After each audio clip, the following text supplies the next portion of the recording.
Bonjour, bonjour, bonjour à vous, bonjour la famille, bonjour à tous.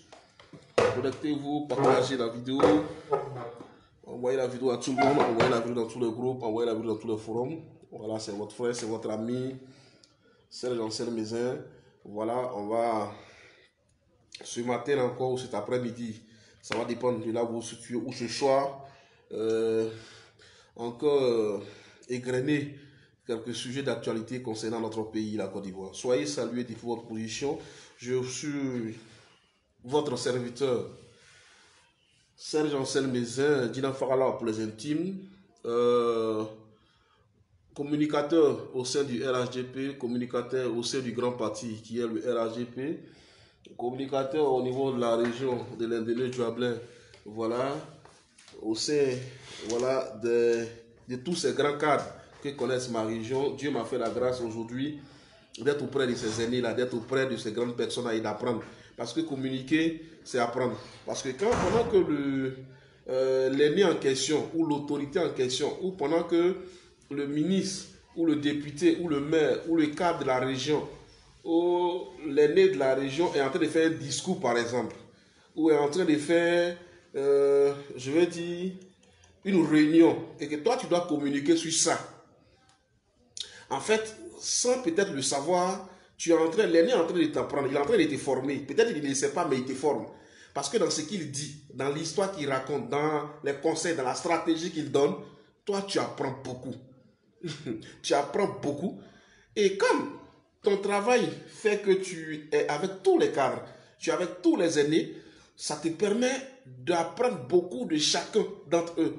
Et tu arrives à comprendre beaucoup de choses, tu arrives à maîtriser beaucoup de choses, tu arrives vraiment à mieux maîtriser ton parti, à maîtriser son fonctionnement, à maîtriser comment on travaille sur le terrain, à maîtriser comment il faut entreprendre, comment il faut galvaniser les foules, comment il faut parler, comment il faut s'adresser aux autres avec politesse, avec respect, avec considération, comment, ainsi de suite, ainsi de suite. Donc pour nous, c'est bon, c'est important et ça nous fait plaisir, voilà, d'apprendre auprès de ces aînés-là, d'être toujours avec eux, de partager leur quotidien, de partager par moments les moments de peine, de difficulté, de partager les moments aussi de joie, mais aussi de partager leurs convictions, la foi qu'ils ont en ce grand parti, le parti qu'on appelle le RHDP, le parti du président, comment on appelle le président Alassane Ouattara. Merci beaucoup au président de la République. Alors, chers frères et sœurs, je voulais continuer ce direct-là. Voilà, a dit merci à mon grand frère. En tout cas, il fait beaucoup, mais ce matin encore, c'est ça. Ça dit que si tu as des grands frères comme ça, ta journée est toujours propre. Il va se reconnaître. Voilà, je n'ai pas cité son nom. Il n'aime pas trop ça, donc j'ai laissé ça comme ça. Grand frère, ce que tu as fait matin, là, le 454, là, il faut continuer comme ça. Si tous les matins tu fais ça, là, toi et moi, il n'y a pas de problème. Mais souvent, tu mets du temps et puis on ne voit pas trop vite, vite. Voilà, il ne faut pas faire ça, grand frère. Quand la journée commence comme ça, tu es à l'aise. Non, mais je sais que tu vas faire plus que ça. Je sais que tu vas faire plus que ça. Tu es un homme bien. Voilà. Souvent, tu chauffes tête, hein, vrai, vrai. Là. Souvent, on trouve que tu es dur. Mais tu es un homme bien. Ça, tout le monde est unanime. Tu es un homme bien. Merci beaucoup, cher aîné. Merci. Grâce à toi, aujourd'hui, on respire mieux, on est tranquille. Et puis voilà, on sait qu'on ira loin. Merci, grand frère, pour ton geste encore ce matin. Merci beaucoup. Alors, on a dit que on allait. Voilà, bonjour Raki Koulibaly, ma maman, comment tu vas? Doumbia Badrali, bonjour. Bonjour le grand frère Sidibé Mohamed Lamine, sois salué depuis ta position. Alors, ce matin, j'ai pris comme pour thème la stratégie. Voici la stratégie que Soro Kibafori Guillaume est allé vendre à l'opposition. C'est-à-dire aller vendre à Bédier, à qui encore? À aller vendre à Finguessan, à toutes ces personnes-là qui ont décidé de ne pas aller aux élections pour se consacrer sur comment boycotter les élections, comment ne pas aller aux élections, et ainsi de suite, comment participer à l'insurrection, comment se préparer à un coup d'État, à un coup de force, et ainsi de suite. Mais avant cela, je vais d'abord faire un petit rappel. Un rappel rapidement pour que chacun d'entre nous soit situé, pour que chacun d'entre nous puisse être dans le contexte du débat de ce matin. La Côte d'Ivoire est un grand pays. La Côte d'Ivoire est un grand pays situé en Afrique de l'Ouest. Aujourd'hui, la Côte d'Ivoire, c'est près de 25 millions d'habitants. 25 millions d'habitants. La Côte d'Ivoire, c'est plus de 60 ethnies. La Côte d'Ivoire, c'est plus de 60 ethnies. 25 millions d'habitants. Et quand je vous parle de la Côte d'Ivoire, c'est le nord, c'est le sud, c'est l'est, c'est l'ouest. Mais la Côte d'Ivoire doit, je vais dire, beaucoup est particulier. C'est un pays, c'est une nation qui a une particularité. La particularité de la Côte d'Ivoire se situe dans son fondement. La particularité de notre pays, la Côte d'Ivoire, se situe dans son fondement. Dans les fondements de la Côte d'Ivoire, c'est que notre pays, la Côte d'Ivoire, comme tous les autres pays, après l'obtention et même avant même l'indépendance, était dirigé par un grand président. Un président qui avait une vision. Un président qui avait une grande vision pour la Côte d'Ivoire. Quelqu'un qui a décidé de faire de la Côte d'Ivoire la plaque tournante de l'Afrique. Certains même parlaient de l'Afrique de l'Ouest, mais pour lui, il voulait que la Côte d'Ivoire soit le premier pays en Afrique. Félix Houphouët-Boigny a voulu que la Côte d'Ivoire soit non seulement le moteur de l'Afrique, mais le premier pays, la première puissance, politiquement parlant, économiquement parlant, mais dans plusieurs domaines. Et donc, très tôt, Mani FT, soit salué la grande sœur. Kylian Mbappé, soit salué Kylian. Merci pour le boulot. Chers frères et sœurs, partagez la vidéo. Envoyez la vidéo à tout le monde. Envoyez la vidéo dans tous les groupes. Envoyez la vidéo dans tous les forums. Envoyez-la partout, partout. Organisez des séances. Faites distiller le message. C'est ce qu'on s'est dit. On a dit à partir de maintenant jusqu'au 5 novembre, c'est non-stop. Il n'y a pas jour de direct, il n'y a pas heure de direct. C'est-à-dire à partir de maintenant jusqu'au 5 novembre, c'est non-stop. C'est non-stop. On va enchaîner en désordre, en ordre, peu importe, mais nous allons aller au combat. Nous, pour nous, il n'y a pas de manière. C'est comme on veut marquer un but pour gagner la coupe. Si on marque avec la tête, on marque avec le genou, on marque avec le pied, on marque peu importe comment il va marquer, on doit marquer pour prendre la coupe. Donc on doit tout faire, se battre. Pendant que d'autres sont en train de mettre en place des stratégies pour ne pas que les élections aient lieu. Actuellement, les gens sont au laboratoire. Les gens sont en train de réfléchir face à l'équation que les pose, face à l'équation que les posent les Ivoiriens, face à l'équation que les pose la majorité, qui est d'aller aux élections dans 2 jours, dans 3 jours. Comment faire pour empêcher les élections? Le conseiller militaire de l'opposition, le stratège, l'homme le plus intelligent de toute l'Afrique, que dis-je, du monde, ils sont en train de se préparer. Drissa Sanon, l'Argentien, toi salut mon frère.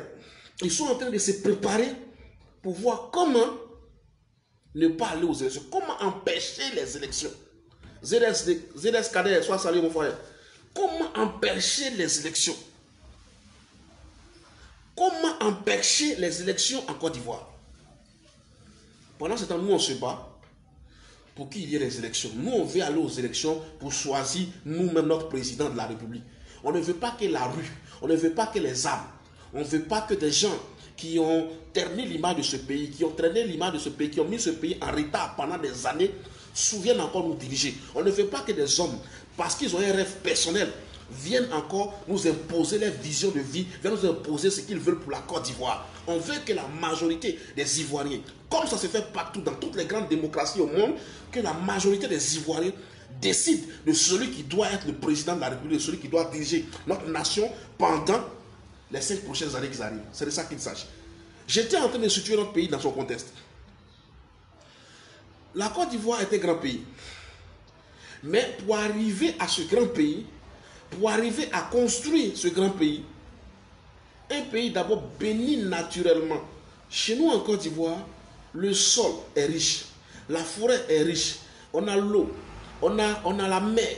Les pays où la terre est bonne, où on a aussi la mer, on a du pétrole, on a du diamant, on a du fer. C'est rare que dans un pays, on trouve toutes ces richesses-là. Si vous voyez que c'est un pays qui est tant convoité, c'est un pays tout le temps où politiquement il y a toujours palabre, c'est parce que c'est un pays riche naturellement.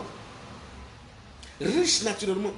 C'est un pays moteur pour l'Afrique de l'Ouest et même pour toute l'Afrique. C'est un pays dont certains font des efforts jour et nuit pour ternir l'image, mais ils ont des difficultés parce que c'est difficile. C'est difficile d'avoir même toutes les chaînes du monde. C'est difficile pour toi d'être présent sur la toile 24 heures sur 24 et de ternir l'image de la Côte d'Ivoire. C'est difficile. Parce que la Côte d'Ivoire, c'est la réalité. La Côte d'Ivoire, c'est la vérité. Parce que mon pays, c'est un puissant pays parmi les pays du monde, parmi les États du monde. Mon pays est l'un des pays phares de l'Afrique et le leader de l'Afrique de l'Ouest. Ce n'est pas un débat. Historiquement parlant, économiquement parlant, mais aussi, la Côte d'Ivoire a des grands hommes. La Côte d'Ivoire a des grands hommes, des enfants intelligents, des grands hommes qui ont marqué l'histoire politique de l'Afrique, des grands hommes qui ont marqué l'histoire politique de notre pays. La Côte d'Ivoire a des grands hommes dans le domaine du sport, dans le domaine du théâtre, dans le domaine politique, dans le domaine économique, dans les grandes écoles, dans le domaine de la communication. La Côte d'Ivoire a plusieurs enfants, plusieurs valeurs sûres à l'extérieur de son pays qui sont allés se faire former dans toutes les grandes écoles pour avoir toutes les connaissances partout dans le monde. C'est un pays qui très tôt s'est ouvert aux autres. Très tôt s'est ouvert aux autres nations du monde. Très tôt a compris que c'est ensemble, c'est en acceptant les autres qu'on pourra aller loin. Le président de la République, son excellence, le président de la République, son excellence, le président de la République, son excellence, Félix Houphouët-Boigny, avait voulu, comme je vous l'ai dit, que la Côte d'Ivoire soit un grand pays. Que la Côte d'Ivoire soit la locomotive de tous les autres pays de la sous-région. Et très tôt, il a lancé ce qu'on appelle des grands travaux. Moi, Ezé Janselme, je suis peut-être pas de ces années-là. On n'était pas peut-être nés, mais nous avons nos aînés qui sont là, qui nous ont raconté l'histoire. C'est facile d'aller apprendre, d'aller chercher à comprendre, de mieux comprendre son pays, comment l'histoire politique, comment son pays s'est constitué, comment est-ce que le pays est né, comment est-ce que... Alors, le commandant Bache, mon élève, il est en formation, je suis en train de former un successeur, le commandant Bache. Voilà, ils sont beaucoup, mais il y a le commandant Bache qui est dedans. Je suis en train de le former. Très bientôt, je vais le lancer. Voilà, il y a des directs qu'il va faire avec moi. Il y a des directs, je vais commencer à lui donner des directives. Et puis vous allez le voir maintenant. Je vais le présenter officiellement très bientôt. Actuellement, je suis en train de finir sa formation. C'est important. Donc, continue de te faire former et puis on verra ça après. Donc, le président de la République, son excellence Alassane Ouattara et Félix Houphouët-Boigny décident de lancer des grands travaux. Décident de faire la Côte d'Ivoire un pays, le premier pays, l'un des pays les plus puissants ici en Afrique. Mais en même temps, il comprend que seulement avec les Ivoiriens, parce que l'Ivoirien, lorsqu'on parlait de, comment on appelle ça, chers frères et sœurs, n'oubliez pas de partager la vidéo. Partagez la vidéo, envoyez la vidéo à tout le monde, envoyez la vidéo dans tous les groupes, envoyez la vidéo dans tous les forums. Aujourd'hui, Dina Farala, ce n'est plus n'importe qui sur la toile.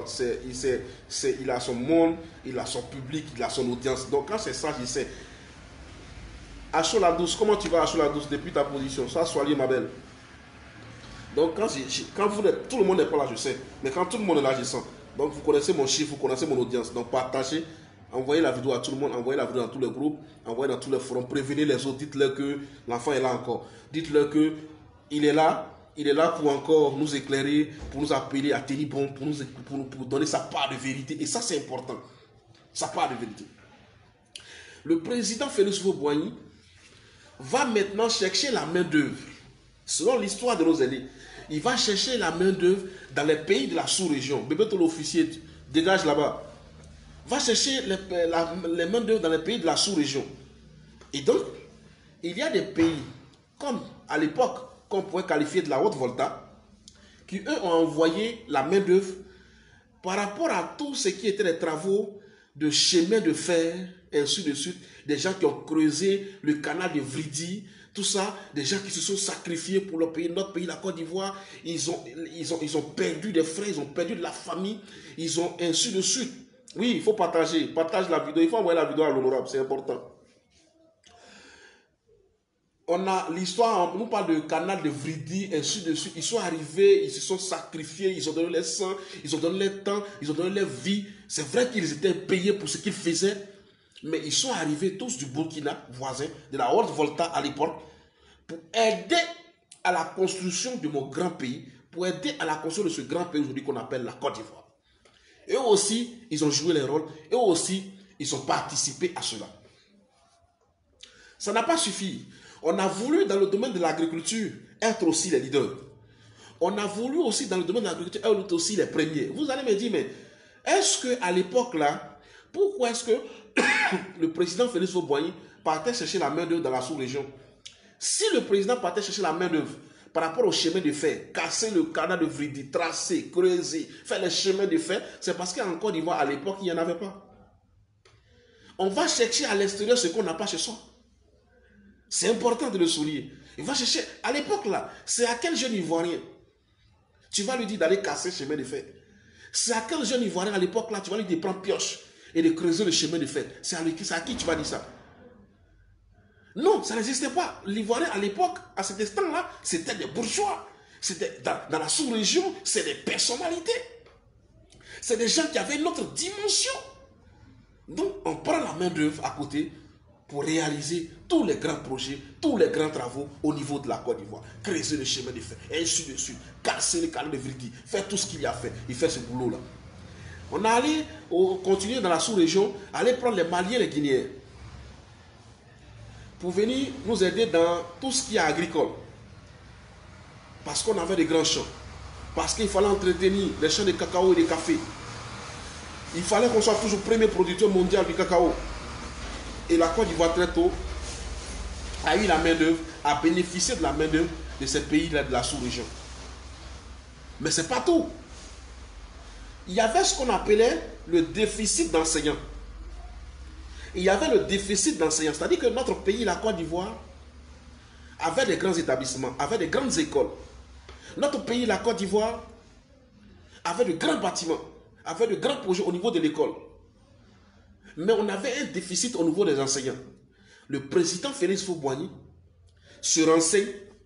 Il sait que pour casser le canal de Vridi, pour faire les travaux, les mains-d'œuvre, tout ce qu'il fallait, il fallait aller chercher la main-d'œuvre en Haute-Volta parce que là-bas, il y avait beaucoup de main-d'œuvre qui étaient disponibles. Et ensuite, il se renseigne pour les travaux champêtres. Il sait qu'au Mali, en Guinée, on peut trouver la main-d'œuvre là-bas.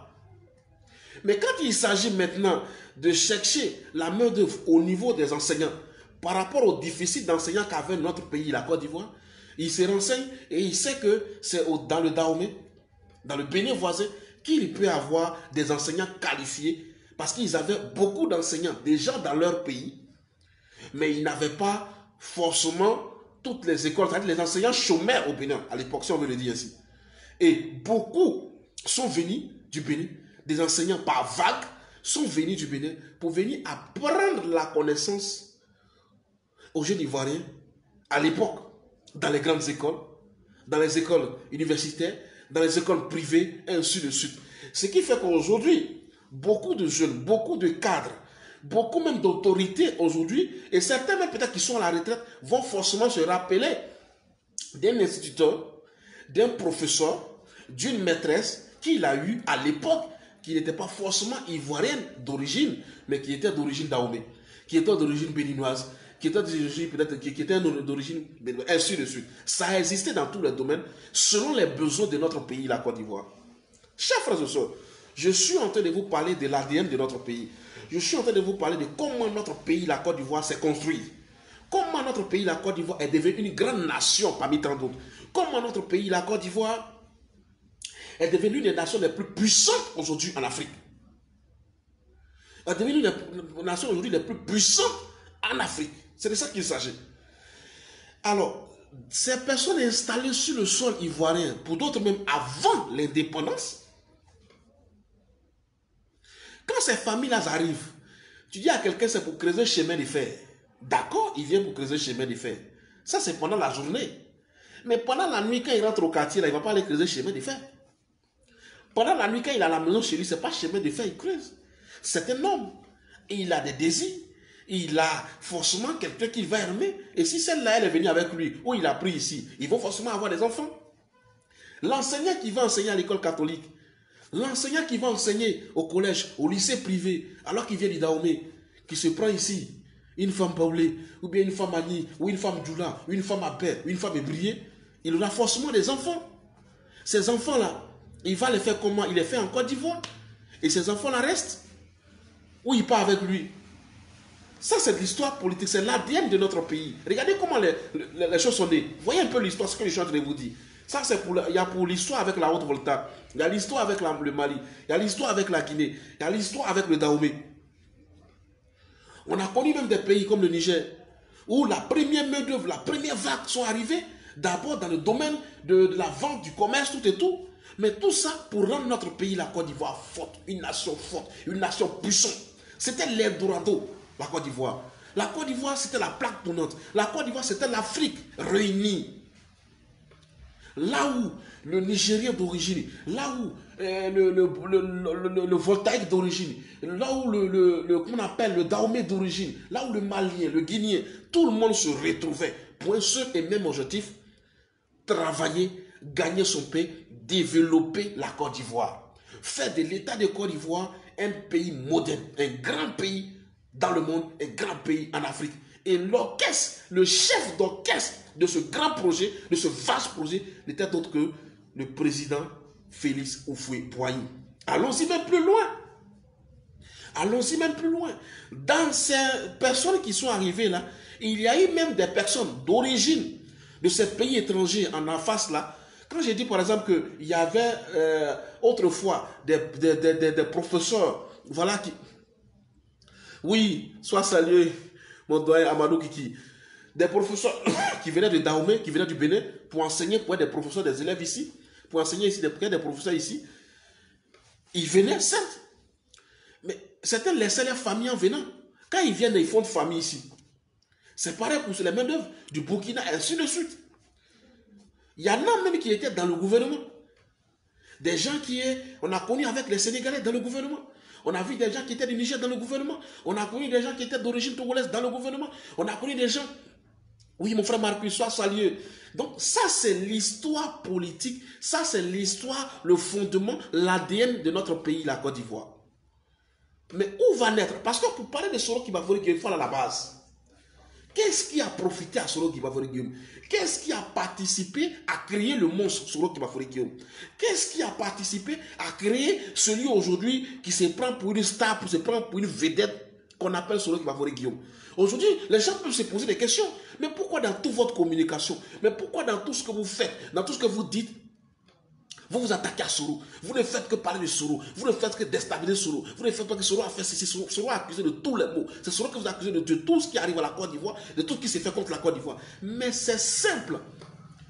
Quand tu es face d'un médecin et que le médecin te demande, la première question qu'un médecin te pose quand tu te retrouves dans son cabinet, dans son hôpital, quelle que soit sa qualité, quelle que soit sa qualification, quelle que soit, je vais dire, sa force, quelle que soit la puissance de ce médecin, il va toujours te poser la question, mon frère, qu'est-ce que tu as? Il va te poser cette question, ma soeur, vous avez quoi? Il ne va pas s'asseoir et puis deviner ton mal. Mais nous, notre mal, il a été identifié. Le mal de la Côte d'Ivoire a été identifié. Le problème réel actuel de notre pays a été identifié. L'ennemi premier de la Côte d'Ivoire aujourd'hui a été identifié et ciblé. En la personne de Soro Kibafori Guillaume. C'est clair, ce n'est pas un débat. On ne veut pas se laisser distraire, on ne veut pas taper dans le billard, mais on veut frapper là où il y a le véritable problème. Afin d'apporter l'éclaircissement à nos jeunes, aux jeunes qui nous suivent. Les jeunes qui nous suivent d'Apopo, d'Adjamé, de Kwibli, de Bangolo, de Man, de Danané, de Sipilou, d'Abangourou, d'Amelekia, d'Anibilekuro, de Bondoukou, et ainsi de suite, de Boaké, pour leur dire, voici le vrai problème de la Côte d'Ivoire. Voici les fondements même, la base même du problème de notre pays.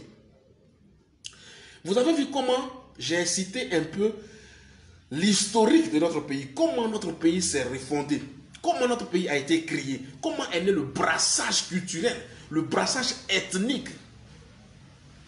Ici en Côte d'Ivoire, aujourd'hui, je le dis haut et fort, On n'est pas ivoirien par le nom. Ici en Côte d'Ivoire, on ne détermine pas la nationalité d'un Ivoirien par son nom. Un Ndiaye est ivoirien et il est ivoirien, tu dois l'accepter. Un Cheikh est ivoirien, mais il est ivoirien, tu dois l'accepter. C'est dû à l'histoire de notre politique, de notre pays. C'est lié même à l'ADN de notre pays. Et si tu veux arracher cela à notre pays, c'est comme si tu essayais de dénaturer notre pays, la Côte d'Ivoire.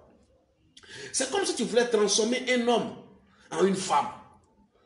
C'est comme si tu décidais de transformer un homme en une femme. Et tout pouvoir, tout système, tout président, tout pouvoir qui viendra dans ce pays s'attaquer à ce fondement va se retrouver au forclos, va se retrouver en minorité parce que tu t'attaques à l'ADN, tu t'attaques au fondement, tu t'attaques même à ce qui fait la valeur, ce qui caractérise la nation ivoirienne. Pourquoi rappeler cette histoire alors qu'on parle d'un rebelle, alors qu'on parle d'un terroriste, alors qu'on parle d'un criminel à la personne de Soroki Bafore Guillaume? Vous allez comprendre mon développement et là où nous allons. La Côte d'Ivoire a été fondée dans ce sens. Là où le Ouédraogo est aussi ivoirien en Côte d'Ivoire. Parce que toutes ces personnes qui sont venues pour construire notre pays là, quand ils partaient, là où le Ndiaye, là où je vais dire quoi, le Kwame, là où le Desouza, quoi, là où le Nigérien est ivoirien, c'est là qu'on est en train de partir, c'est là que je vais vous éclairer là-dessus. Toutes ces personnes qui sont venues pour contribuer à créer la Côte d'Ivoire, à créer notre pays, un pays moderne, un pays fort, un pays rassemblé, un pays qui est devenu aujourd'hui avec des fondements, avec des valeurs, des gens qui sont venus. Parce que c'est ça le truc. C'est ça aussi le truc aujourd'hui. Non, toi on te connaît. On te connaît. Toi tu es malien. Toi on te connaît. Tu es guinéen. Ton nom on connaît. Tu es un burkinabé. Non, toi on te connaît. Tu es sénégalaise. Non, toi on te connaît. Tu es camerounais. Toi on te connaît. Tu ne peux pas. Non. Donc toi on te connaît. Tu es un béninois. Chez nous en Côte d'Ivoire, ça n'existe pas. Celui qui le dit ainsi a oublié peut-être les fondements de notre pays. A oublié comment la Côte d'Ivoire s'est créée, a oublié comment la Côte d'Ivoire est née, a oublié l'histoire politique. Tu t'attaques même à l'ADN du pays.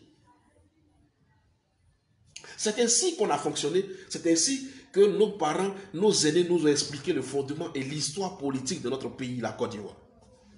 Mais ces personnes qui sont venues prester main forte, Moussa Sangaré, depuis ta position, champion frère, sois salué. Je te laissais un message et j'espère que tu as vu ça. Alors, toutes ces personnes qui sont venues, ces Maliens qui sont arrivés pour construire la Côte d'Ivoire, c'est Burkinabé, c'est Dahomey, c'est Sénégalais, c'est Nigériens, c'est je sais qui encore, c'est Camerounais, c'est Gabonais, tous ceux qui sont arrivés pour construire la Côte d'Ivoire, à un moment donné, c'est Thiam, c'est Diawara, c'est Diallo, etc. Merci Abdoulaye Diallo, merci là-bas mon frère. C'est de ça qu'il s'agit. On n'a pas honte de notre histoire. On n'a pas honte de notre histoire. On n'a pas honte du fondement de notre pays. C'est de ça qu'il s'agit. Abiba, sois salué, ma soeur, depuis ta position. Après mon direct, on va poser. Voilà. Ouais, Youssouf Ouattara, mon petit. Comment tu vas, mon petit? Sois salué depuis ta position. Alors, tu peux rien me faire. Allez là, il dit mon petit, c'est moi qui ai le micro, c'est moi qui ai la caméra. Tu vas dire quoi? Si c'est pas accepté. Voilà. Donc, la Côte d'Ivoire est fondée ainsi. Maintenant, ces personnes-là qui sont venues dans le domaine de l'enseignement, des gens qui sont venus dans le domaine des routes, des chemins de fer, ainsi de suite, quand ils ont décidé de rentrer chez eux, parce que beaucoup après ont décidé de rentrer chez eux, beaucoup après ont décidé librement de repartir chez eux encore dans leur pays d'origine. David Dambélé, soit salué. Voilà, soit salué depuis ta position. Ils ont décidé de rentrer chez eux. Mais beaucoup ne sont plus rentrés. Quelqu'un qui est venu, d'abord lui il n'est pas venu en Côte d'Ivoire. Lui il ne s'est jamais déplacé pour venir en Côte d'Ivoire. C'est son père qui est venu en Côte d'Ivoire. Non, c'est son grand-père qui est venu en Côte d'Ivoire, qui a mis au monde son père en Côte d'Ivoire. Et c'est son père qui l'a lui mis au monde. Je suis en train de vous raconter l'histoire, le vrai problème de notre pays. Son grand-père a immigré en Côte d'Ivoire pour venir travailler dans le canal de Vridi, casser les pièges, les roches, creuser le canal de Vridi, faire les champs, tout et tout. Son grand-père a immigré en Côte d'Ivoire pour venir être enseignant dans les grandes écoles, les groupes locaux, et ainsi de suite, pour venir être enseignant ici. Son grand-père a émigré pour venir travailler dans le champ de café, de cacao. Et c'est dans ça que son grand-père a croisé. Ou bien il est venu avec une femme, ou bien il a croisé une femme, il a fondé sa famille. C'est vrai, il est venu du Burkina, il s'appelle un Ouedraogo, et ainsi de suite. Et le pays est né, et son grand-père a mis au monde son père. Son père a fréquenté ici. Son père a fait toutes ses études, a fait toute sa vie politique ici, a fréquenté, il a fait les mêmes écoles que tout le monde ici, avec les ébris, avec tout le monde. C'est dans son père là que lui, son père l'a lui mis au monde ici.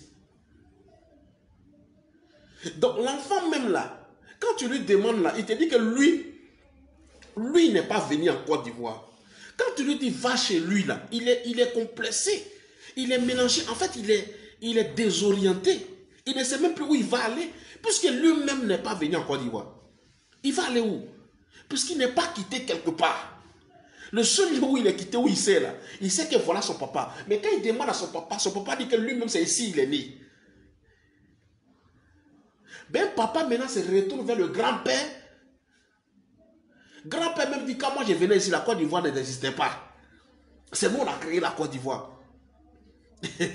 Quand moi je venais, la Côte d'Ivoire même n'existait pas. C'est nous on a créé, c'est nous on a fait. Vous voyez la frustration?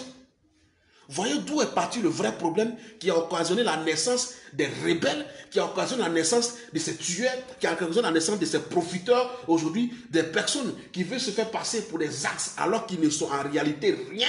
Ils ont juste profité d'une situation que des gens, des incompétents, des gens qui ne savaient pas l'histoire politique, l'ADN politique de notre pays ont créé et ils ont profité pour rentrer dans le mur qui était fissuré pour se faire un nom, pour se faire une personnalité. C'est tout. Pourquoi rappeler toute cette histoire? La petite histoire pour vous parler aujourd'hui de jeune homme qu'on appelle Soro Kibafori Guillaume. C'est simple. Chacun d'entre nous, nous avons... Soro Kibafori Guillaume a été mis sur le feu du projecteur, malheureusement, grâce à la rébellion. Grâce à la rébellion, transformée au cours du temps, transformée en rébellion en 2002. On connaissait Soro Kibafori Guillaume. On connaissait l'homme. Mais Soro Kibafori Guillaume s'est fait un nom, s'est fait une personnalité. Soro Kibafori Guillaume a commencé à marcher sur tapis rouge. Lorsqu'il est devenu, mon grand frère Corolla, qu'on soit salué depuis ta position. Lorsque Soro Kibafori Guillaume a commencé à marcher sur les tapis rouges dans ce pays, a commencé à croiser les personnes comme les Théodore Thévosley, à l'époque représentant de l'ONU en Côte d'Ivoire, a commencé à croiser les grands présidents de l'Afrique, a commencé à croiser Blaise Compaoré, a commencé à le croiser parce qu'il était ministre au sein de la rébellion, parce qu'il s'est autoproclamé secrétaire général des forces nouvelles, et qu'il partait à des grandes rencontres, et qu'il croisait des grandes hautes personnalités.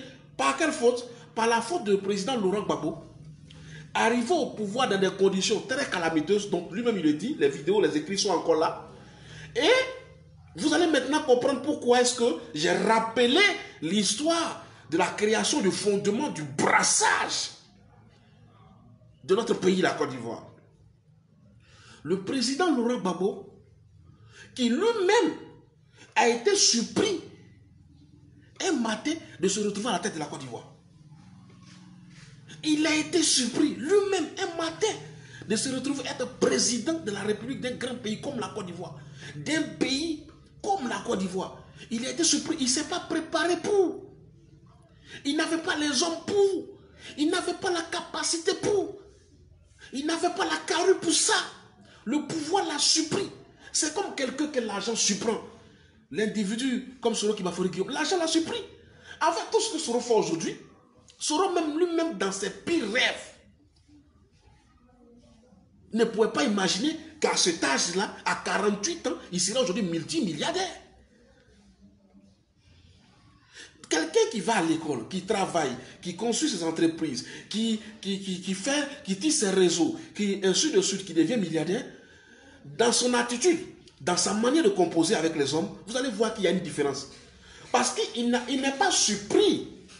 Les milliards qu'il a là, ça ne l'a pas surpris. Il l'a composé avec les hommes. Il a construit sa fortune. Il a construit sa richesse. Il a construit son patrimoine. Et pour construire un patrimoine aujourd'hui dans le monde que nous sommes, pour construire une richesse aujourd'hui dans le monde que nous sommes, il faut forcément composer avec les hommes. Et quiconque compose avec les hommes a la capacité de comprendre l'être humain, a la capacité de comprendre le fonctionnement d'un être humain, à la capacité de savoir, de connaître l'homme avec grand H. Et une fois qu'on arrive à connaître l'homme, il y a des choses qu'on ne peut jamais faire à quelqu'un. Mais quand je n'ai pas souffert pour avoir, quand ma recherche me surprend, quand ce que je suis devenu moi-même me surprend aujourd'hui, mais je m'en fous. Je suis ce que je suis et je l'assume. Je suis devenu incontournable par la force des choses, mais par la force d'un système. Celui qui a fait en réalité de Soro Kibafori Guillaume ce qu'il est devenu aujourd'hui n'est autre que Laurent Gbagbo et le FPI. Quand vous voyez que les cibles militants du FPI, jusqu'aujourd'hui, à un moment donné, quand vous voyez qu'un Blé Goudé se déchaîne par moment, comme Soro Kibafori Guillaume, mais le vrai problème est là. C'est eux qui ont fait de Soro ce qu'il est devenu. S'il est multimilliardaire, s'il se donne de l'importance aujourd'hui, s'il pense qu'il est important, s'il pense qu'il est ce qu'il pense qu'il est alors qu'il ne l'est pas, mais c'est eux. Je m'explique. Aujourd'hui, il tente d'exister. Aujourd'hui, il tente de se donner de la contenance. Il tente de déstabiliser. Il tente de faire ce qu'il veut faire. Mais le pouvoir en face prend ses responsabilités et le verrouille à chaque moment. Le pouvoir en face prend ses responsabilités et le verrouille à chaque moment. Ses actes, ses en communication, les actions de ceux qui l'entourent, de ces hommes, tout est verrouillé. Donc il n'existe pas, il ne peut pas exister. Il fait au centre des décisions. Il fait celui-là qui décide du jour et de la nuit. Il fait celui qui décide du jour et de la nuit, qui fait du pays ce qu'il veut. Soro Kibafori Guillaume a toujours voulu être la pièce centrale dans tout ce qu'il fait. La pièce centrale. Il a existé, il l'a fait avec Laurent Gbagbo. Il voulait le répéter encore sous Hassan Ouattara avec le RHDP. On dit merde. Avec nous, le chantage passe pas. Avec nous, ça ne fonctionne pas. Avec nous, ça ne marche pas. Parce qu'on te connaît. On connaît tes méthodes, on connaît ta stratégie. Mais non seulement on te connaît, on connaît tes méthodes, on connaît ta stratégie, mais avec nous, ça ne fonctionne pas. Parce que la Côte d'Ivoire a changé. La Côte d'Ivoire a changé non seulement les dirigeants, a changé d'hommes, a changé de personnes, de compétences, mais la Côte d'Ivoire a changé. Aujourd'hui, la Côte d'Ivoire est dirigée par des hommes. La Côte d'Ivoire a un président de la République élu démocratiquement. La Côte d'Ivoire a un président qui maîtrise la chose. Thierry Manani, comment tu vas mon petit? Ça va là? C'est de ça qu'il s'agit. Mais Soro Kibafori Guillaume a essayé. Il a pu déstabiliser Laurent Gbagbo. Soro Kibafori a pu déstabiliser Laurent Gbagbo. Partant de ce principe, où normalement, la rébellion de Soro Kibafori Guillaume devait être matée, n'a pas pu être matée, et que Soro a gagné la guerre. Charlie, fraternité, mon frère, sois salué depuis ta position. Merci pour tout ce que tu fais pour le parti, mon frère. Merci beaucoup. Partant de ce principe où Laurent Gbagbo n'a pas pu gagner la guerre, Soro est devenu maître du jeu. Daouda Koulibaly, sois salué, mon frère. Soro est devenu maître du jeu. C'est lui qui décide du jour et de la nuit. C'est lui qui fait tout ce qu'il veut. Donc il a tout obtenu. Mais comment cela est arrivé? Quand le président Laurent Gbagbo, élu dans des conditions calamiteuses, arrive au pouvoir, il met en place une stratégie. Il met en place un système qui exclut automatiquement toutes ces personnes-là qui ont des noms à consonance nordiste, des noms à consonance des pays et de la sous-région, des voisins d'ici. Parce que pour Laurent Gbagbo, ce n'est pas possible que tu puisses t'appeler Kabouré. Ce n'est pas possible que tu puisses t'appeler Ouedraogo. Ce n'est pas possible que tu puisses t'appeler Ilboudo. Ce n'est pas possible que tu puisses t'appeler Traoré. Ce n'est pas possible que tu puisses t'appeler Sidibé. Ce n'est pas possible que tu puisses t'appeler, je ne sais pas quoi, quel nom je veux pas, Da Silva. Ce n'est pas possible que tu puisses t'appeler et être ivoirien. Ce n'est pas possible que tu puisses t'appeler Cheikh Ndiaye et être ivoirien. Pour le FPI et pour la LMP, toutes ces personnes étaient pourchassées. Ils étaient pourchassés. Dans leur propre pays, ils étaient pourchassés. On leur demandait de rentrer chez eux. Mais les gens se retrouvaient Ils ne comprennent rien. Les terres, depuis des années, les plantations, depuis des années, tout ce qu'ils ont fait, leurs familles, les arrière-parents ont fait, ont construit. On l'a dit quitter ici, c'est pas chez vous, c'est pas pour vous. Des gens, un système, un parti qui vient, un parti qui vient s'attaquer au fondement, à l'ADN d'un pays. C'est sûr que ce parti-là va se retrouver très vite en minorité. Voilà comment le FPI de Laurent Gbagbo, voilà comment la majorité présidentielle, voilà comment les Afin-N'Guessan, les Simon Gbagbo, voilà comment, je vais dire encore, parce que les Afin-N'Guessan se sont retrouvés en minorité. Ils racontent partout que non, à l'époque, si vous avez remarqué, bien si vous vous souvenez, ils racontent que non, le RDR de la docteur Alassane Ouattara est un parti des étrangers. Je ne sais pas si vous vous rappelez de l'expression. Est un parti des étrangers parce qu'ils sont soutenus par les étrangers. Parce qu'ils sont accompagnés par les étrangers. Mais de vous à moi. De vous à moi. Quand je vous explique l'histoire politique de notre pays, quand je vous explique l'ADN de notre pays, quand je vous explique le fondement de notre pays, comment le pays a été fondé, comment des pays ont migré vers notre pays pour construire la nation ivoirienne, comment est-ce qu'en Côte d'Ivoire, on ne peut pas juger, qualifier un Ivoirien de par son nom? Parce que le nom ne fait pas la nationalité. Et ça, c'est partout dans le monde. Sinon, Barack Obama n'aurait pas été président des États-Unis. Sinon, Nicolas Sarkozy ne serait pas un président, un jour président français. Non, mais c'est clair. Ce n'est pas le nom qui qualifie. Kylian Mbappé aujourd'hui est l'un des athlètes les plus puissants au monde. On me dit qu'il est français. J'accepte et je respecte cela. Adama Traoré, malien d'origine, est aujourd'hui sélectionné par l'équipe d'Espagne. Aujourd'hui, il est un footballeur international espagnol. Bientôt même, il va jouer contre son propre pays, le Mali, en amical. C'est ça aujourd'hui le monde. Voilà aujourd'hui l'esprit du monde. La nationalité n'est pas définie par le nom. La nationalité, c'est juste administratif. Est-ce que administrativement, il y a un petit 2 jours là qui fait mal au Barça, là, à Barcelone. Comment il s'appelle le jeune homme là? Oh merde! Ils ont une nouvelle coqueluche, un bon petit, qui est d'origine angolaise ou quoi, mais qui cartonne fort. L'enfant est angolais. On dit non, on a donné la nationalité espagnole. Ils ont fait, aujourd'hui il est espagnol. Il joue non seulement pour le Barça, mais mieux, il joue maintenant pour l'équipe nationale de l'Espagne. Quand vous connaissez l'histoire, le fondement d'un pays comme ça, et que vous avez en face de vous 2 grands partis, Ansou Fati, le dozo de Lyon, toi tu es chef, tu connais bien les choses. Ansou Fati, c'est important. Ça là, c'est nous maintenant. Ça, c'est notre système. Quand vous avez un parti politique comme ça, qui est comme le FPI, Ansou Fati, merci les gars. Vous avez un système, il est de Cap-Vert, ok. Vous avez un pays qui a été fondé comme ça. Regardez un peu l'histoire du fondement de notre pays. Et vous avez un parti politique avec un leader qui vient, qui se crée.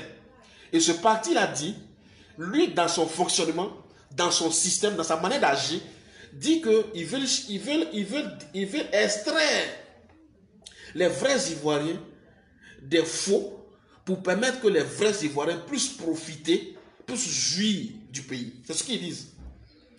De vous à moi, si on joint le parti qui a été créé, qui a déjà ses bases, ses militants, et que ceux qui sont d'origine étrangère, de par les arrière-parents, se rendent compte qu'il y a 2 partis qui sont aujourd'hui en Côte d'Ivoire.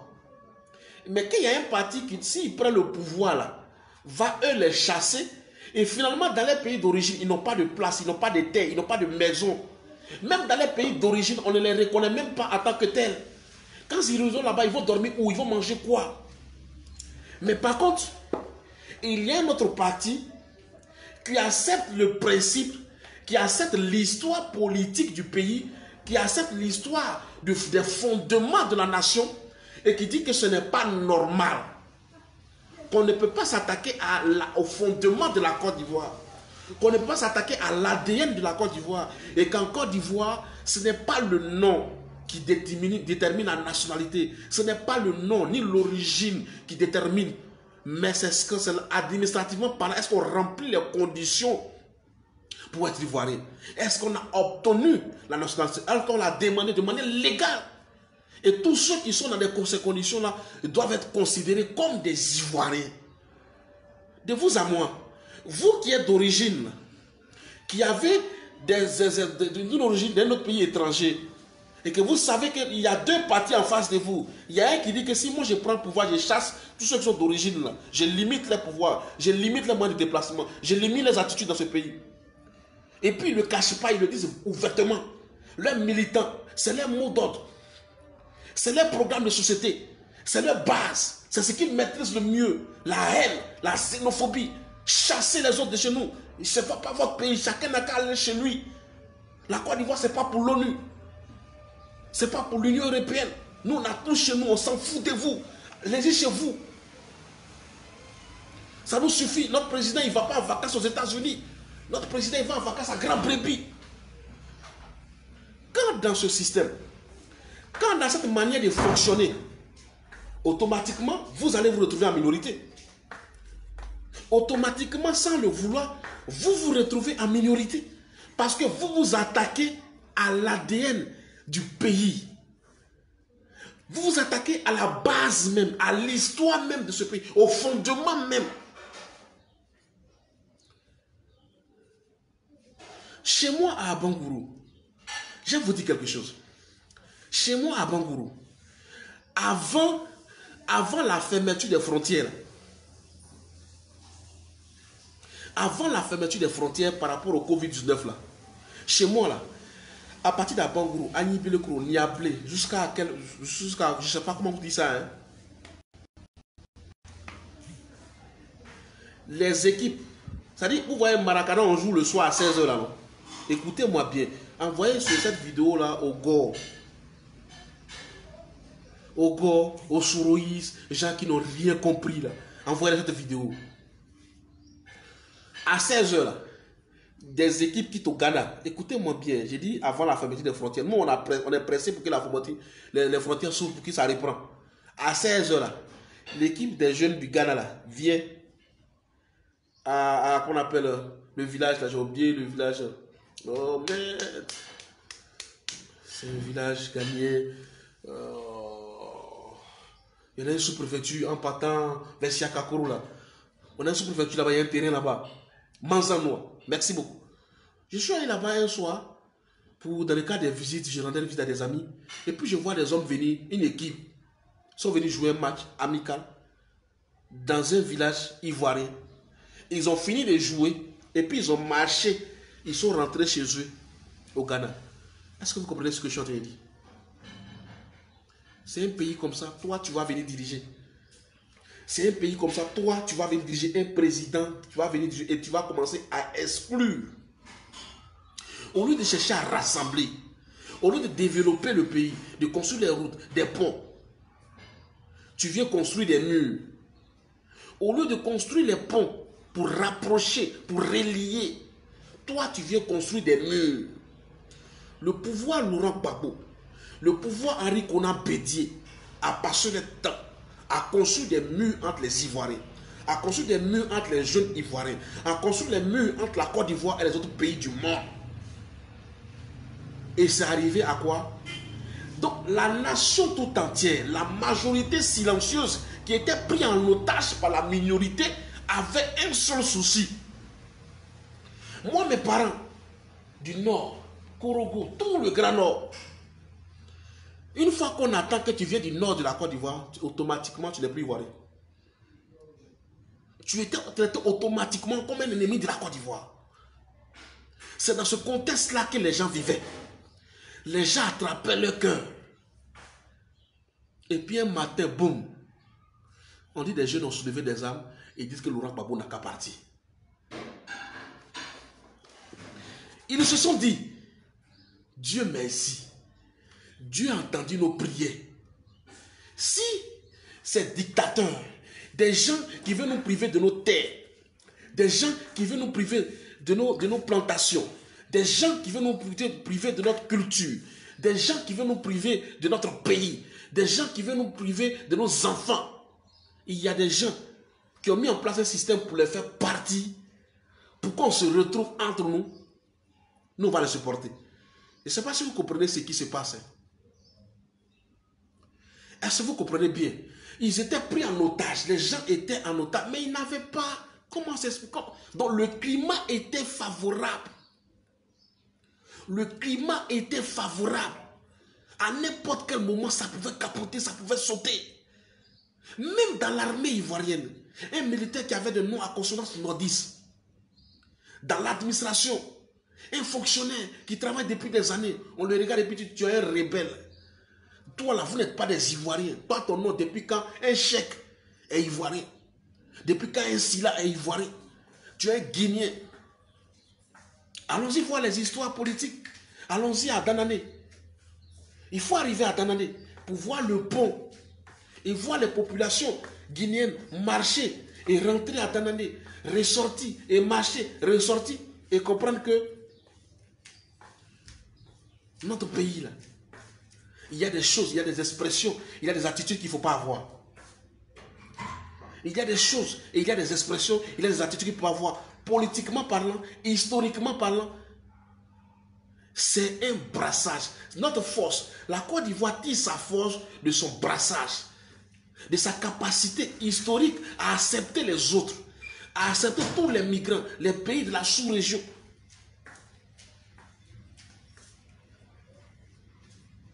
Mais des gens ont voulu dénaturer cela. Et les gens ont sauté sous l'occasion. Les gens ont sauté.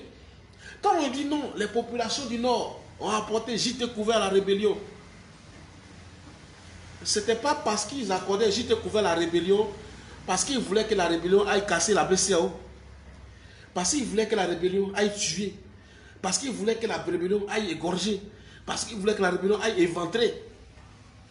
La seule chose qui se souciait, que Laurent Gbagbo parte avec son système, avec tous ceux qui l'encouragent, pour que la xénophobie disparaisse à jamais en Côte d'Ivoire, pour qu'ils aient au moins les certificats de nationalité, pour qu'eux au moins ils soient appelés aussi ivoiriens, ils soient dignes, au moins dans leur pays, comme on les reconnaisse en fait. Donc chacun, c'était le combat des populations, c'était la vision, c'était l'histoire des populations. Mais derrière, c'était effectivement l'objectif que s'était fixé le capitaine Ibrahima Koulibaly lorsqu'il créait sa rébellion. Mais un opportuniste notoire qui a su profiter d'une faiblesse d'un système, de la faiblesse d'un moment, d'un combat, d'un politicien véreux, à la personne de Laurent Gbagbo, des xénophobes comme Henri Konan Bédié, pour créer un système, la chélie, les gens ont soutenu, les gens ont accompagné parce qu'ils voulaient se retrouver entre eux. C'est dans ce système-là que M. Soroki Bafoury Guillaume est né. Le désordre, là, ça fait naître certaines personnes. Ça fait grandir d'autres. Le désordre, là, ça fait grandir d'autres. Quand il y a le désordre, il y a des gens qui aiment ça. Des gens sont devenus multimilliardaires dans la rébellion. Des gens sont devenus ministres de la République. Quand tu vas les demander, ils vont te dire, grâce à la rébellion. Souvent un peu. Grâce à la rébellion. Des gens sont devenus des hommes aujourd'hui. Grâce à la rébellion.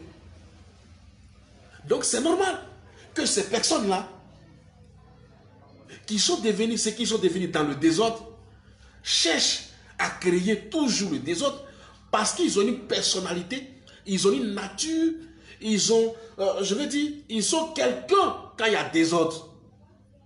Ils se retrouvent quand il y a désordre.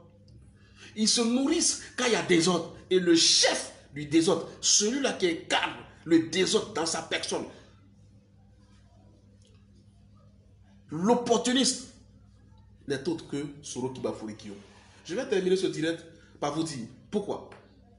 Aujourd'hui, c'est ce Soroki Bafoury Guillaume, pendant que l'opposition réfléchissait à comment avancer, comment aller dans la stratégie pour pouvoir, je veux dire, aller aux élections ou pas, comment, parce que c'est difficile en Afrique de se retrouver avec un pouvoir en face, un pouvoir qui arrive à répondre aux agissements, qui arrive à répondre aux objectifs des populations.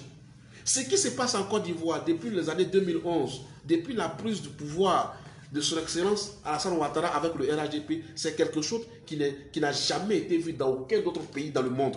Je pèse mes mots. Hein. C'est quelque chose qui n'a jamais été vu dans aucun autre pays dans le monde. Aucun autre pays. Regardez un peu récemment le nombre de kilomètres de goudron, de bitume qui a été mis à Yamoussoukro. Vous allez me poser la question, mais tu ne vas pas nous dire que le nombre de kilomètres de bitume qui a été mis par Félix Houphouët-Boigny dépasse, mais ne vaut pas ce que Alassane Ouattara a mis en 2 ans à Yamoussoukro. Mais je vais simplement vous dire, ce que le père de la nation, Félix Houphouët-Boigny, a mis à Yamoussoukro, pendant combien d'années, et pendant lorsqu'il créait le pays, tout fondait le pays, tout et tout, il a fait en combien d'années? La question que je vais vous poser, il a fait en combien d'années? Alassane Ouattara a fait tout ce qu'il a fait avec le RHDP, avec ses bailleurs de fonds. En combien d'années? C'est un record Guinness. C'est un record mondial. C'est quelque chose qu'on doit respecter, qu'on doit saluer.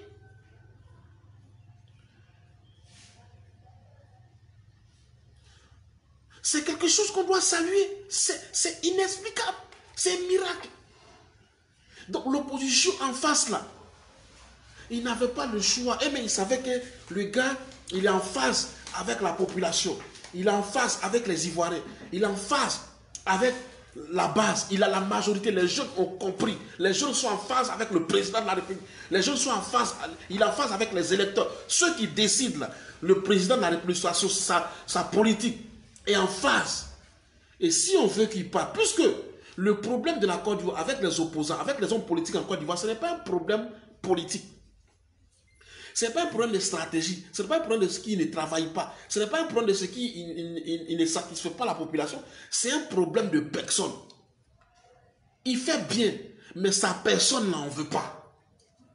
Il est bien, mais sa personne, là, nous, on ne veut pas. Tant que c'est lui, là, on n'est pas d'accord. Il travaille, il fait route, il fait pont, il fait école, il fait centre de santé. On a compris. Il fait stade. Mais Alassane Ouattara, nous, on ne veut pas. C'est de ça qu'il s'agit. Voici le vrai problème en Côte d'Ivoire. Il travaille. Les routes, il y a les enseignants, il y a tout. Mais c'est Alassane Ouattara, nous, on ne veut pas. C'est la personne, même nous, on ne veut pas.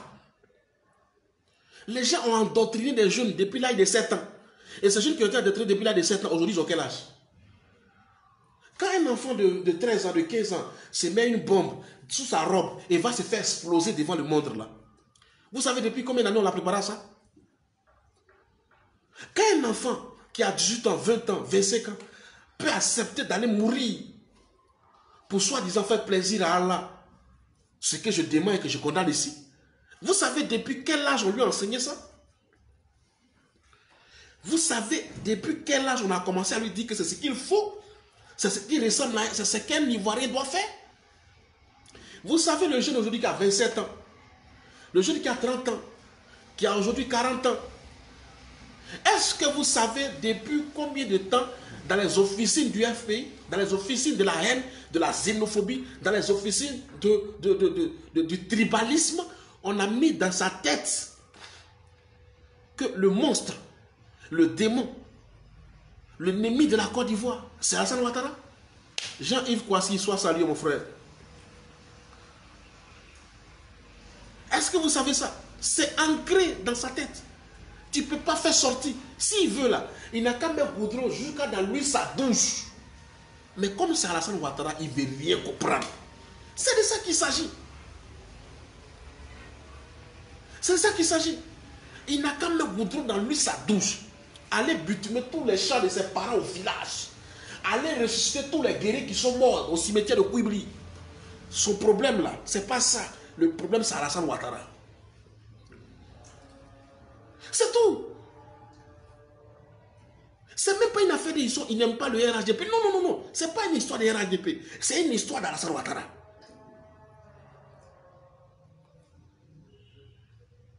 Maintenant, il fallait trouver quelqu'un qui va venir leur donner le système, le schéma, pour dire, voilà ce qu'il faut faire. Pour que, comme c'est un problème de personne, sinon nous on voit qu'il y a route.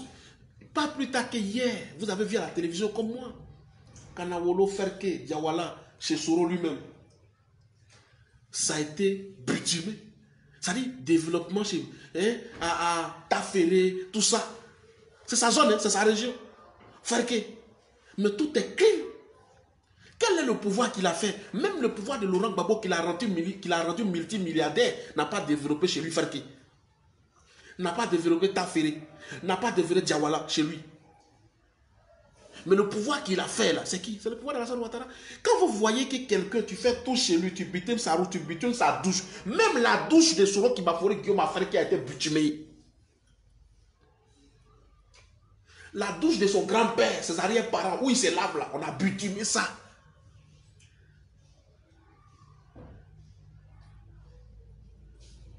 Mais malgré tout là, il dit il ne veut pas. Le problème il est où? C'est un problème de personne. Donc on se fatigue, on est dans un dialogue de sourds.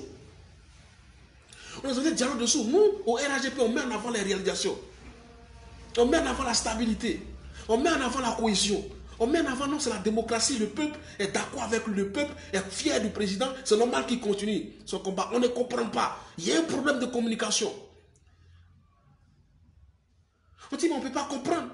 La paix est revenue, tout est stable, on est tous des nordistes, vous savez ce qu'on a vécu, et puis c'est vous aujourd'hui que vous faites ça. Mais le problème, c'est Alassane Ouattara. Pourquoi il s'appelle Alassane Ouattara? Pourquoi il est Alassane Ouattara? Pourquoi il vit même? Pourquoi il est vivant? Mais pourquoi c'est lui qui fait ce qui est bon? Le problème, c'est ça. Pourquoi ce qui est bon vient d'Alassane Ouattara? Pourquoi ce qui est bon et bien fait, bien accompli vient d'Alassane Ouattara? C'est ça le problème.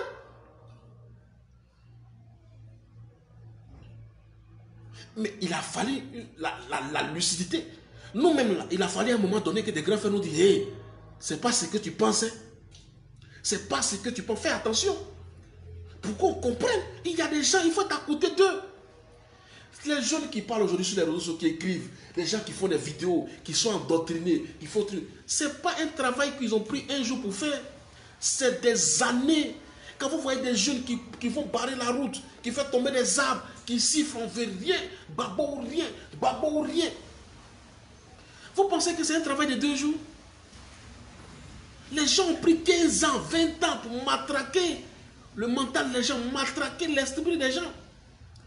Quand tu te retrouves en face d'un jeune de telle sorte que tu lui parles, en tant que toi-même jeune, tu lui parles comme ça, tu parles de réalisation, tu parles de stabilité, tu parles de développement, on va entreprendre un projet, on va faire ceci, cela. Quand tu es en train de parler là, toi tu as l'impression qu'il t'écoute, tu as l'impression que ça rentre.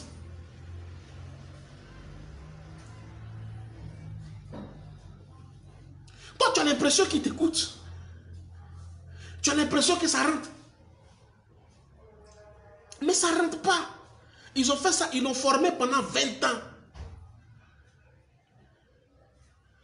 Sinon, le même bitume, les images, pourquoi? C'est si les mêmes bitumes, on est, non?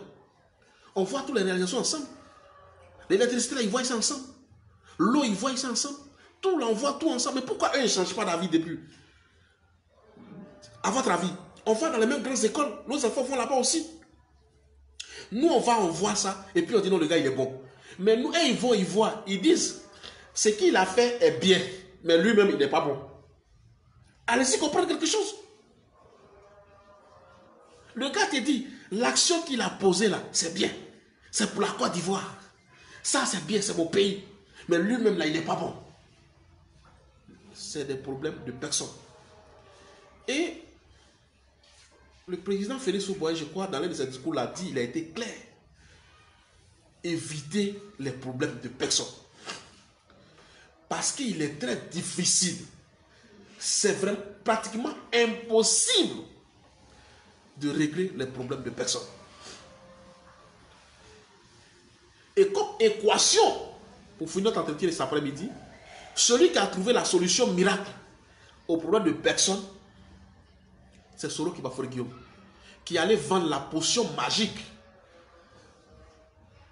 qu'on appelle à l'opposition, qui dans son souci, qui dans son fonctionnement, qui dans sa méthode, a vraiment un problème de personne avec son excellence, avec le président Alassane Dramane Ouattara, candidat du RHGP. Je vais vous faire écouter une vidéo pour terminer. Je vais vous faire écouter une vidéo rapidement et puis on va terminer. Vous allez... Les gens ils sont forts. Hein? Tu es en direct, ils partagent ta vidéo jusqu'à même... Et même ils t'envoient ça encore. Donc vous êtes fort, c'est bien ça. Ça y est, tellement les gars, ils partagent, et puis Tom, il t'envoie, il faut réécouter après. Guillaume Soro a décidé d'utiliser une autre stratégie, une nouvelle stratégie que les Ivoiriens.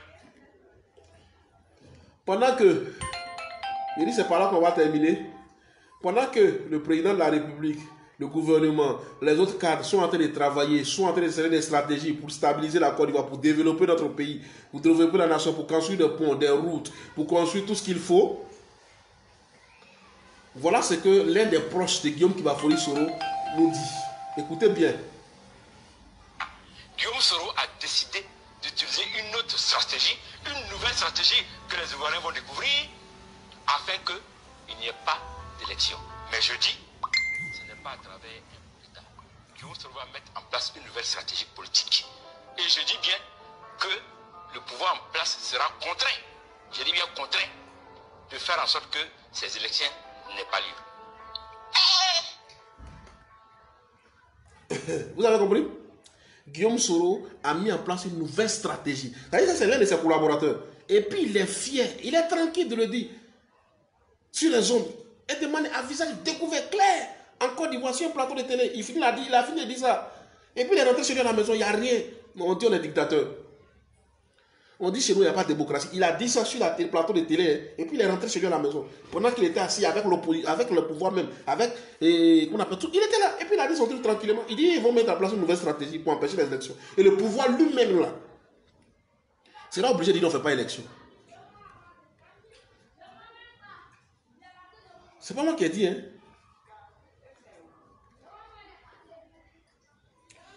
Oh, le téléphone s'est planté. Je voulais vous faire écouter la suite de la vidéo, mais apparemment le téléphone se coupe. Oh merde. Ok, laissez-moi 2 minutes, je redémarre le téléphone. Et puis on va revoir la vidéo rapidement et puis on termine. C'est important qu'on puisse finir cette vidéo-là. Vous allez comprendre beaucoup de choses. Vous allez comprendre que moi j'ai toujours dit, hein, dans toutes mes vidéos, dans tout ce que j'ai toujours fait, j'ai toujours dit que Soro Kibafori Guillaume n'a pas pris les armes, n'a pas décidé d'être rebelle pour que Alassane Ouattara devienne président comme il le chante partout sur tous les ondes. Soro Kibafori Guillaume, depuis le premier jour où il est devenu rebelle, depuis le premier jour où il allait, je vais dire, s'auto-proclamer propriétaire de rébellion. Les gens cherchent à être propriétaires des immeubles, propriétaires des écoles, propriétaires des restaurants, propriétaires de celui qui a fait ce bitume, cette route, cette école. Celui qui va vous dire, lui, c'est propriétaire des rébellions, il s'en se battre dans le monde. Il s'en va tuer ses propres frères à Boaké pour ça. Une guerre pour prendre la tête de la rébellion, là, il a tué des soldats. Des gens qui ne voulaient pas reconnaître son autorité, il les a tués pour ça, parce que lui, on s'amuse pas à son pouvoir.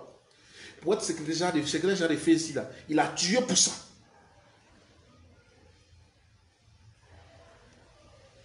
Non, Marcus, je suis serein, je sais que Soro ne peut rien faire, mais on le dit.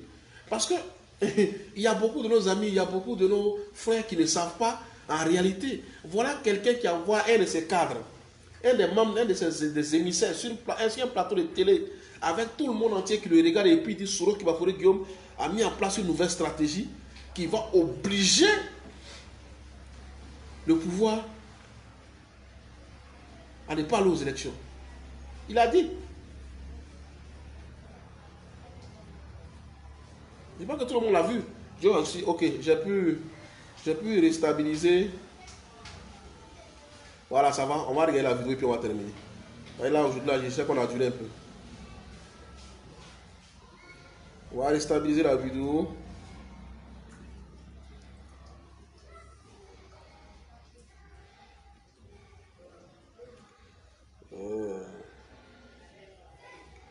C'est quoi le truc? J'espère qu'il...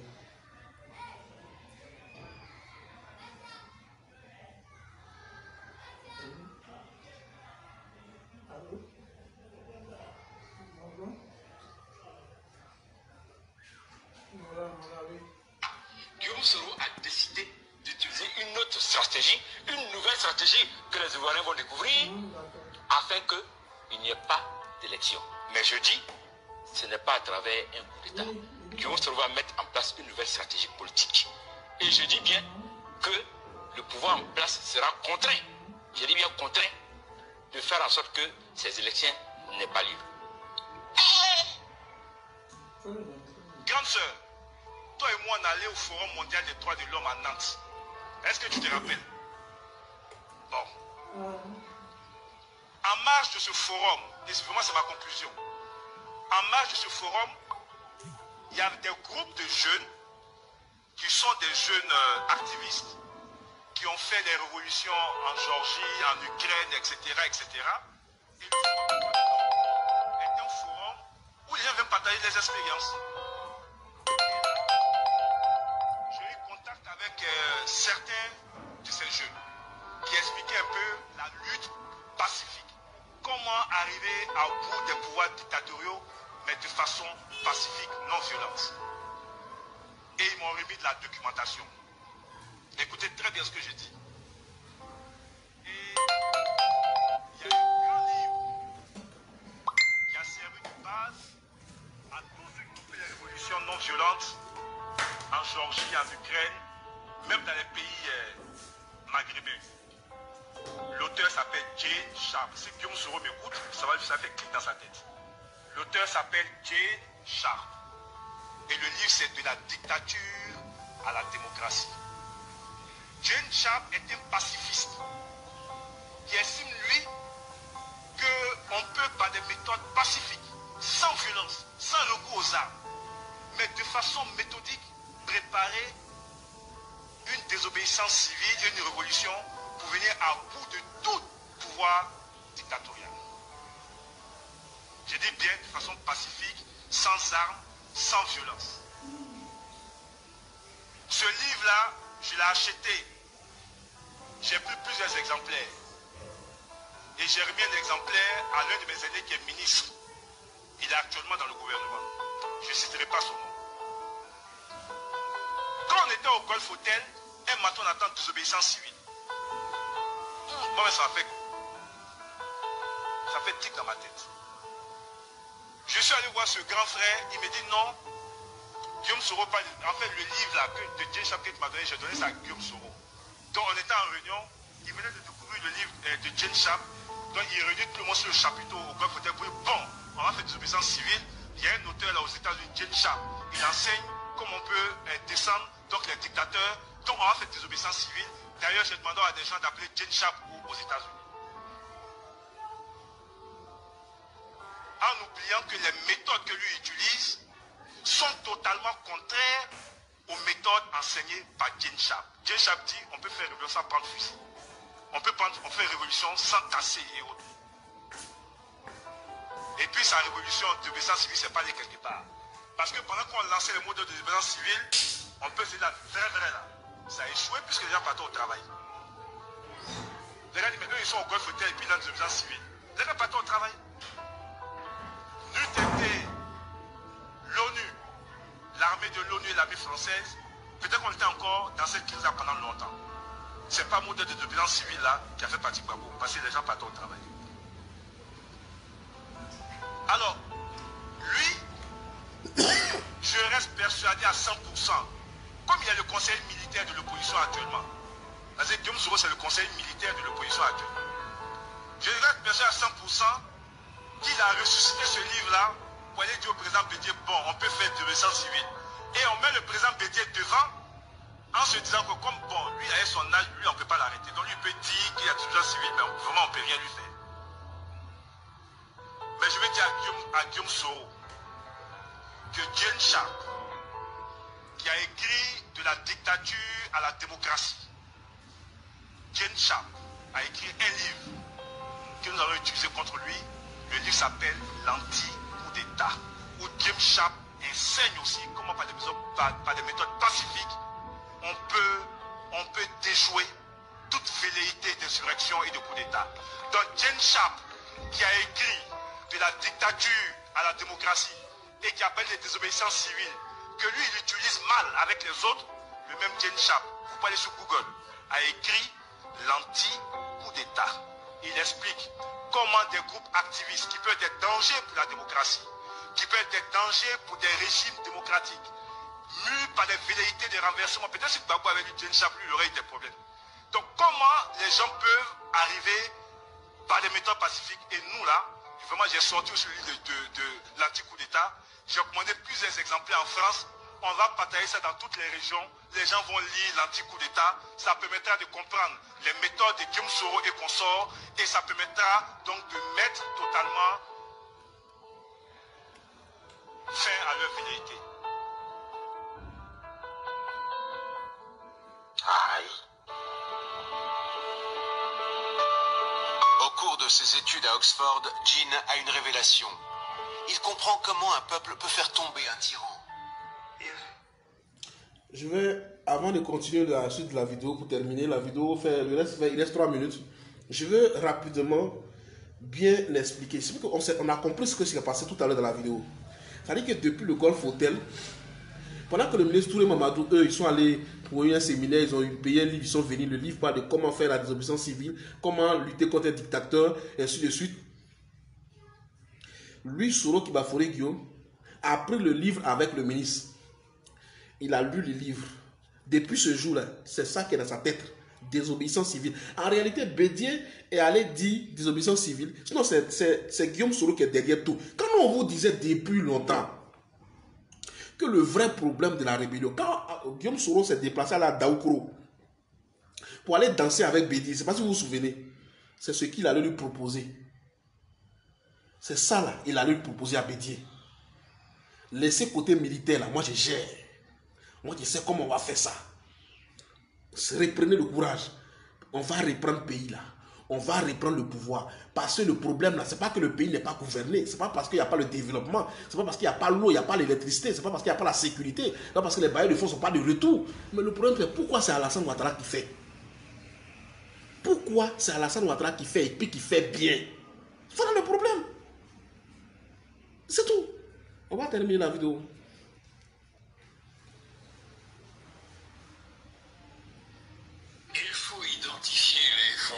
Du pouvoir politique, que ce soit sa légitimité, le soutien populaire ou le soutien institutionnel. Alors là, vous saurez de quoi dépend la dictature pour exister. Et comme les sources de ce pouvoir reposent sur la bonne volonté, la coopération, l'obéissance et l'aide du peuple et des institutions, alors la tâche devient très simple. Il ne reste plus qu'à mettre à mal ce soutien, cette légitimité, cette coopération et cette obéissance, et alors le régime sera affaibli. Si vous lui confisquez les sources de son pouvoir, alors il s'effondrera. Qu'avez-vous ressenti à cet instant? Quand j'ai eu cette révélation, oui, je me suis senti immensément soulagé, parce que c'était quelque chose de très concret. Les livres de Jean regroupent 198 méthodes de résistance non violente. Les fameuses 198 méthodes semblent avoir suscité une réponse extraordinaire. Il y a 198 méthodes spécifiques, mais les principales formes de résistance sont le boycott économique, la désobéissance civile et les manifestations. Aïe. On était au Golf Hotel en 2010. Au mois de janvier, Yayoro vient me voir, moi, Kakabe, Yao Séraphin, etc. pour dire, ah bon, ils ont eu une réunion avec Guillaume Soro là. Vraiment, ils ont lancé leur mot d'ordre de désobéissance civile. Vraiment, il faut que le RHDP soutienne le mot d'ordre de désobéissance civile. Et donc, ils souhaiteraient donc avoir une réunion avec nous. C'était dans la grande salle en bas. Vraiment, et que nous, les leaders là, on sorte et qu'on divise Abidjan en 4 ou 5 zones et que chaque leader soit coordinateur d'une zone, vraiment pour que les gens sortent pour vraiment faire exécuter le mot d'ordre. Bon, il y a eu, on était dans la chambre des KKB. Ce que j'ai dit, c'est en direct, donc ils entendent. On était dans la chambre des KKB. Donc quand Yayo est venu dire, on était tous énervés. Mais comment dire, on peut s'asseoir et puis faire calcul pour dire non, non, non, désobéissance civile, nous on n'a qu'à sortir. Mais eux-mêmes. Donc on s'est accordé, on dit bon, comme il y a une réunion, bon, on va aller à la réunion. On est parti là, tu vois, les Afoussés Bamba, tout excité. Non, la jeunesse doit prendre ses responsabilités. Non, ce pays-là, vraiment c'est sur les jeunes on compte. Blablabla, blablabla, blablabla, blablabla, blablabla, ok.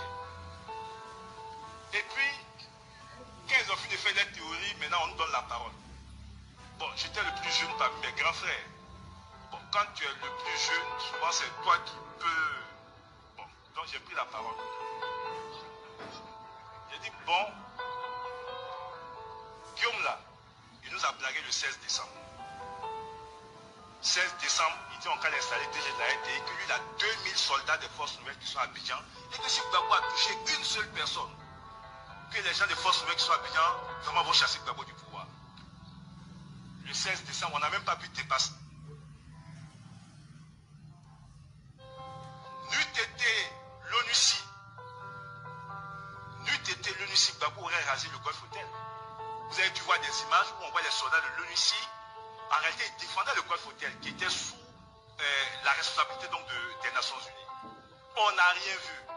Les gens sont allés en répondant à son mot d'ordre. On a tué des gens. Il n'y avait ni soldats, il n'y avait rien du tout. Bon. Et suite à cette manifestation, mais avec les mots d'ordre de ce pays, c'est lui qui a poussé Bédi à lancer de désobéissance civile. Hein. C'est pas quelqu'un de je vais vous expliquer pourquoi. C'est lui, hein, c'est pas quelqu'un d'autre. Ce qu'il a fait en 2010, c'est la même chose qu'il veut faire maintenant. Donc il a commencé à pousser. Bon, j'ai bien sûr, mais il a commencé à pousser. Donc quand on nous a parlé, moi j'ai pris la parole et dit bon, 16 décembre là, on a demandé à des gens de sortir, les gens sont sortis, certains ont été tués, blessés, vraiment. Nos militants dans les quartiers sous quartiers nous appellent tous les jours en pleurs, ils ont peur, ils sont traumatisés, etc. Et dans cette condition-là, on vient nous demander de sortir pour aller amplifier même les manifestations de désobéissance civile. Et j'ai dit, mais la seule personne qu'on doit protéger ici, là, il s'appelle Alassane Ouattara, c'est lui qui est le président, c'est lui qui a été élu. Mais si quelque chose lui arrive, notre combat est arrêté. Mais en dehors d'Alassane Ouattara, là, nous tous on est les mêmes choses. Donc, tout le monde n'a qu'à sortir. Oui, parce que comme le chef, il faut le protéger. Partout. Le chef, c'est lui qui a été élu. Nous on n'a pas été élus. C'est lui qui a été élu. Et c'est lui qui est le garant de l'ordre constitutionnel. Si quelque chose lui arrive, l'ordre constitutionnel change. Donc lui, il faut le protéger. Mais tous ceux qui sont autour, là, mais quand j'ai dit ça, papa, redis ce que tu as dit, c'est pas normal, comment tu peux dire ça, c'est une insulte, donc je me suis tué. Après, j'ai pris la parole, et puis j'ai présenté mes excuses. Je dis vraiment, si mes propos ont choqué. Mais en voulant calmer, moi-même mon sang a commencé à faire un tour. J'ai dit, si mes propos ont choqué. Mais ce que je vais dire, c'est qu'on ne peut pas demander à des gens de sortir sans avoir pris un minimum de disponibilité. On ne peut pas demander à des gens de sortir quand on sait que les gens sont sortis et puis il y a eu ça. Mais et je répète encore, si on doit sortir, le seul à protéger la Alassane Ouattara, tous ceux qui sont ici là, ils n'ont qu'à sortir. Blé Guirao, lui s'énerve. Donc je parle devant toutes les caméras, parce que je prends toute la Côte d'Ivoire à témoin, ils sont vivants. Blé Guirao s'énerve. Il dit, mais lui ne peut pas comprendre que des jeunes, vous êtes au Golf Hotel ici. Vos leaders sont dans des petites chambres. On vous demande de sortir, vous ne pouvez pas sortir. Il y a une rôle ici, c'est derrière, mais Blé. Comme toi, tu es chouchou, on peut sortir en même temps. Ça veut dire que sortons en même temps. Ah, puisque le plus de Gbagbo là, c'était à 200, 300 mètres. On peut sortir en même temps. Ne comprends pas des jeunes. Toi-même, tu as quel âge plus que nous. Et puis toi, c'est toi, Foussi, qui avait nous manipulé, nous, on va sortir. Toi, tu ne peux pas sortir. Mais ce que j'ai dit, là, ça traduit pour dire que je suis en cohérence avec ce que je vous dis. Moi, là, et ça a été le cas de mes frères, si je ne suis pas convaincu de quelque chose, je ne fais pas. Guillaume Soro, c'est l'enfumage. C'est la stratégie de l'enfumage. C'est de faire croire justement qu'on représente quelque chose médiatiquement alors que sur le terrain, il n'en est rien.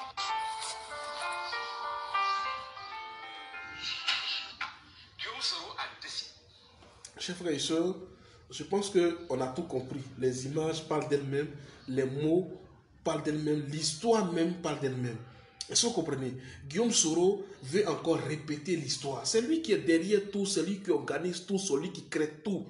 Vous avez compris le témoignage du ministre Tony Mamadou? C'est des choses qu'ils n'ont jamais voulu nous dire, mais qui sont en train de sortir aujourd'hui. Quand on vous parle, quand on interpelle, quand on est sur les réseaux sociaux, on crie, on vous dit Soro est la plaie, Soro est pire même que le diable. À 48 ans seulement, l'homme il veut à tout avoir. Parce qu'il a été, il est devenu multimilliardaire par le sang des Ivoiriens, par le vol, par la rébellion, par le meurtre, par la casse de la BCAO. À 48 ans, l'homme s'est dit qu'il est déjà trop en retard. 48 ans, il est déjà trop en retard. Il faut qu'il ait tout. Et maintenant, tout, mais maintenant.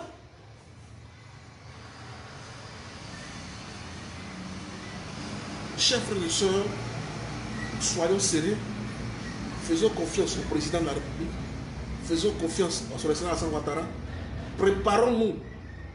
Préparons-nous pour aller aux élections. Allez-y retirer vos cartes d'électeurs à partir de demain. Allez-y les retirer. Koulibaly Bamori, sois salué depuis ta position, mon vieux. Merci beaucoup pour tout. Merci beaucoup, Koulibaly Bamori. Sila Kadiatou, merci beaucoup. Allez-y retirer vos cartes d'électeurs. Soyez prêts pour les élections. Les élections auront bel et bien lieu. Les élections ne seront pas reportées, ne seront jamais reportées. Les élections auront bel et bien lieu. Si quelqu'un vous a dit le contraire, c'est faux. Quelqu'un qui se fait passer pour ce qu'il n'est pas. Il se donne de la contenance. Il se fait de la publicité. Il se fait quoi? C'est dans sa tête, c'est dans sa lui avec ceux qui l'entourent. Mais il n'aura rien. Rien. Soyez sereins. Et soyez tranquilles. Que Dieu soit avec la Côte d'Ivoire. Que Dieu soit avec les Ivoiriens. Que Dieu soit avec tous ceux-là dans leur ensemble. Et que nous puissions aller aux élections. Et que le peuple décide de qui doit le conduire, qui doit le diriger. C'est ça qui est le plus important. C'est ça pour nous là qui est le plus important. Soyez salués depuis votre position. Nous allons finir par appeler nos services. Voilà, comme nous le faisons depuis un bon moment. Alors, nous avons mis à vos dispositions depuis un bon moment. Nous avons dit que nous avions des terrains dans tout Abidjan. Pour ceux qui nous suivent en direct sur Facebook, WhatsApp, partout, YouTube, qui veulent des terrains à Abidjan et même des terrains à l'extérieur d'Abidjan. Il y en a même qui veulent peut-être même des maisons déjà construites qui veulent acheter. Il y en a qui veulent des résidences parce qu'ils viennent pour quelques jours. Il y en a qui veulent des voitures en location parce qu'ils viennent ainsi de suite.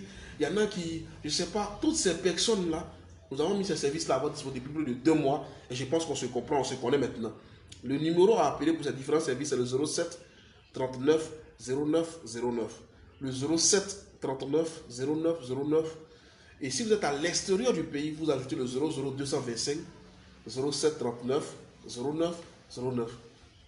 07 39 09 09. C'est un numéro WhatsApp à tout moment, 24 heures sur 24, nous sommes connectés et puis ensemble on peut causer. Pour ceux qui veulent les terrains, la visite c'est 10 000 francs.